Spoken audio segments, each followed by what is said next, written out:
अस्सलामुअलैकुम dear student, आज हम के क्लास 7 में इसका चैप्टर नंबर 3 का रिव्यू एक्सरसाइज में क्वेश्चन नंबर 4 सॉल्व करेंगे। तो आइए चलते हैं क्वेश्चन नंबर 4 सॉल्व करते हैं।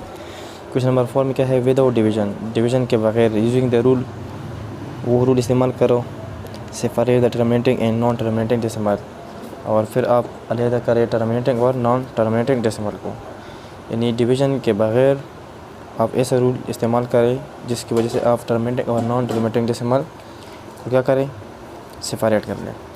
तो ये हमने इससे पहले की एक्सरसाइज में पढ़ा था कि अगर हमारे पास एक फ्रैक्शन हो, सपोज़ अगर हमारे पास एक फ्रैक्शन है और वो है 15 डिवाइड बाई 10, सपोज़ अगर इस तरह एक फ्रैक्शन है। अब इसका न्यूमरेटर भी फैक्टराइज कर लो और डिनोमिनेटर भी। फैक्टराइज का मतलब यह है कि इसको ऐसे 2 या 2 से ज़्यादा नंबरों के पार्ट्स में लिख लो कि अगर हम उन नंबरों को मल्टीप्लाई करें तो 15 आ जाए। मतलब 15 को हम इस तरह लिख सकते हैं 3 × 5।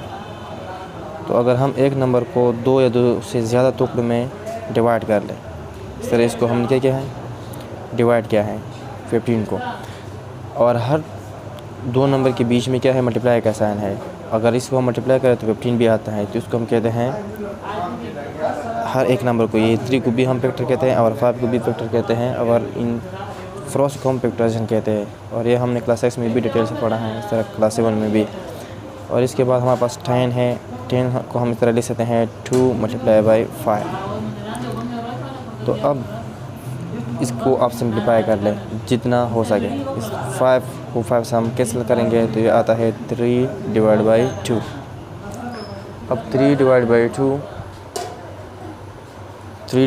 है। और अब इसके बाद हम ये देखेंगे, अगर डिनोमिनेटर में यहाँ 2 आ जाए या 5 आ जाए या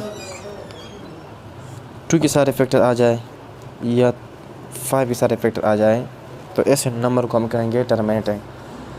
अब अगर आप इधर देखें 3/2 है और 3/2 में जो डिनोमिनेटर है उधर इसमें क्या है, हमारे पास 2 है। और तो अगर ये 2 है डिनोमिनेटर में तो ये हमारे पास टर्मिनेटिंग होगा। अब हम देखते हैं आया हमारे पास ये टर्मिनेटिंग है, डेसिमल है या नहीं है। तो यहाँ हम लिखेंगे 3, यहाँ हम लिखेंगे 2। 2 1 ज़र 2, डिवीजन के बाद सब्ट्रैक्शन 3 - 2 1, फिर यहाँ डेसिमल लगाएंगे, पॉइंट लगाएंगे और यहाँ हम 0। तो 2 5 ज़र 10, और इसके बाद हम क्या करेंगे, 10 - 10 0। तो यहाँ हमारे पास क्या है, ये टर्मिनेटिंग डेसिमल है। हम यहाँ डिवीजन नहीं करेंगे, हम विदाउट डिवीजन कहेंगे कि हमारे पास क्या है, टर्मिनेटिंग है या नॉन टर्मिनेटिंग है।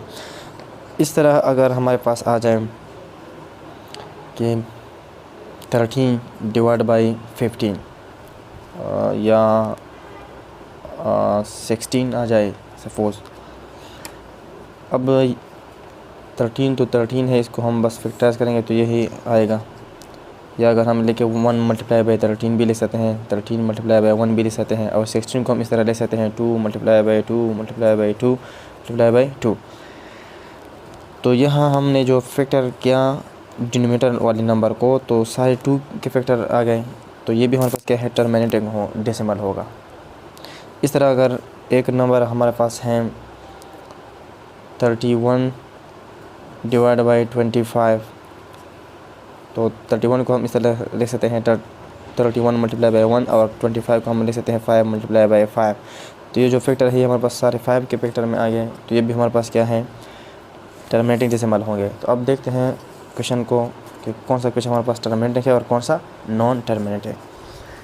तो यहाँ अगर आप देखें तो पार्ट 1 में हमारे पास क्या है, पार्ट 1 47 / 40। अब 47 को अगर हम फैक्टराइज करेंगे तो बस 1 × 47 आ जाएगा। और इधर 40 को हम इस तरह लिख सकते हैं 2 × 2 × 2, 2 2 ज़र 4, 4 2 ज़र 8, और 8 5 ज़र 4।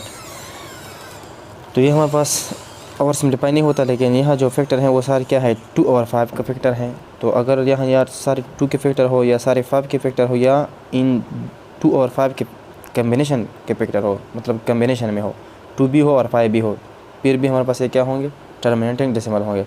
तो इस वजह से हमारे पास क्या है टर्मिनेटिंग डेसिमल है, ये हमारे पास टर्मिनेटिंग डेसिमल है। क्यों? क्योंकि ये हमारे पास जो फैक्टर है जिसको हमने फैक्टराइज किया 40 को, तो वो 2 और 5 के फैक्टर में आ गया।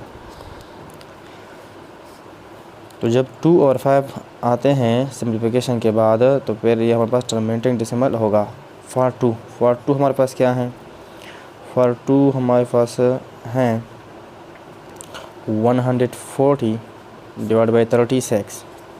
अब 104 को हम क्या करेंगे फैक्टराइज करेंगे। 104 को फैक्टराइज करेंगे, 2 5 ज़र 10 और 2 2 ज़र 4, फिर 2 2 ज़र 4 1, 2 6 ज़र 12, फिर 2 1 ज़र 2, 2 3 ज़र 6 और फिर 13 1 ज़र 13। अब अगर हम 36 को फैक्टराइज कर लें तो क्या आता है, तो यहाँ हम 36 को भी फैक्टराइज करते हैं। 36 2 1 ज़र 2 मतलब है कि 2 18 ज़र 36, 2 9 ज़र 18 और 3 3 ज़र 1, 3 3 ज़र 9, 3 1 ज़र 3। अब 104 को हम इस तरह ले सकते हैं 2 multiply by 2 multiply by 2 multiply by 13, और 18 को हम लिख सकते हैं 2 multiply by 2 multiply by 3 multiply by 3। अब इसको हम सिंप्लीफाई करते हैं, तो यहाँ इसके बाद जो फैक्टर है हमारे पास क्या है, ना 2 के फैक्टर है, मतलब ना यहाँ ना हमारे पास 2 है और ना 5 है, ना 2 और 5 का कम्बिनेशन है। तो इस वजह से हमारे पास क्या है नॉन टर्मिनेटिंग डेसिमल है, ये हमारे पास क्या है नॉन टर्मिनेटिंग डेसिमल है। 43, तो 43 क्या है 84 डिवाइड बाई 105। सबसे पहले हम क्या करेंगे फैक्टराइज करेंगे डिनोमिनेटर और न्यूमरेटर को, फिर इसके बाद हम सिंप्लीफाई करेंगे। अगर डिनोमिनेटर में 2 वाले सारे फैक्टर हो या 5 फैक्टर हो या 2 और 5 के कंबाइंड फैक्टर हो, तो फिर हम कहेंगे कि हमारे पास क्या है टर्मिनेटिंग डेसिमल है। तो इस तरह करते हैं कि सबसे पहले 84 को हम क्या करते हैं फैक्टराइज करते हैं। 84 2 4 ज़र 8, 2 2 ज़र 4, 2 2 ज़र 4, 2 1 ज़र 2, 3 7 ज़र 21 और 7 1 ज़र 7। और अब 105 को भी हम फैक्टराइज करते हैं 105, तो ये 5 डिवाइड 3 पर डिवाइड हो सकता है, तो 3 3 ज़र 9, 3 3 ज़र 9 1 चला गया, 3 5 ज़र 15 और 5 7 ज़र 75 और 7 1 ज़र 7। अब इसको हम सिंप्लीफाई करेंगे, तो 84 को हम इस तरह ले सकते हैं 2 multiply by 2 multiply by 3 multiply by 7 divide by 105 को हम इस तरह ले सकते हैं 3 multiply by 3 multiply by 7, 7 7 cancel और 3 3 कैंसिल। तो यहाँ डिनोमिनेटर में क्या आता है 3 आता है, ना 2 है ना 5, तो इस वजह से हमारे पास क्या है नॉन टर्मिनेटिंग डेसिमल है। अब आते हैं क्वेश्चन नंबर 4 में 44 क्या है 44 में है 227 डिवाइड बाई 93। अब 27 को हम फैक्टराइज करेंगे, तो 3 9 ज़र 27, 3 3 ज़र 9, 3 1 ज़र 3 और 93 को हम क्या करेंगे सब फैक्टराइज करेंगे, तो 3 3 ज़र 9, 3 1 ज़र 3 और 31 ज़र 31। तो 27 को हम इस तरह लिख सकते हैं 3 मल्टीप्लाई बाई 3 मल्टीप्लाई बाई 3 और 93 को हम इस तरह लिख सकते हैं 3 मल्टीप्लाई बाई 31, तो 3 3 कैंसिल। तो यह जो डिनोमिनेटर में है वो क्या है ना 2 का फैक्टर है ना 5 का फैक्टर है, मतलब ना 2 है ना 5 है और ना 2 और 5 का कंबाइंड फैक्टर है कि हाँ या 2 हो और 5 हो। तो यह हमारे पास क्या 31 है, तो इस वजह से हमारे पास क्या है नॉन टर्मिनेटिंग डेसिमल है। आते हैं क्वेश्चन नंबर 4 में 45 क्या है 37 डिवाइड बाई 21, 37 डिवाइड बाई 21। तो 37 को हम इस तरह लिख सकते हैं 37 मल्टीप्लाई बाई 1 और 21 को हम इस तरह लिख सकते हैं 3 मल्टीप्लाई बाई 7। तो यहाँ ना 2 फैक्टर है और ना 5, ना सारे 2 के फैक्टर है, ना सारे 5 के फैक्टर है, ना 2 और 5 के कंबाइंड फैक्टर है। तो इस वजह से हमारे पास क्या है, नॉन टर्मिनेटिंग डेसिमल है। तो ये था क्वेश्चन नंबर 4। इंशाल्लाह नेक्स्ट लेक्चर में हम क्वेश्चन नंबर 5 सॉल्व करेंगे।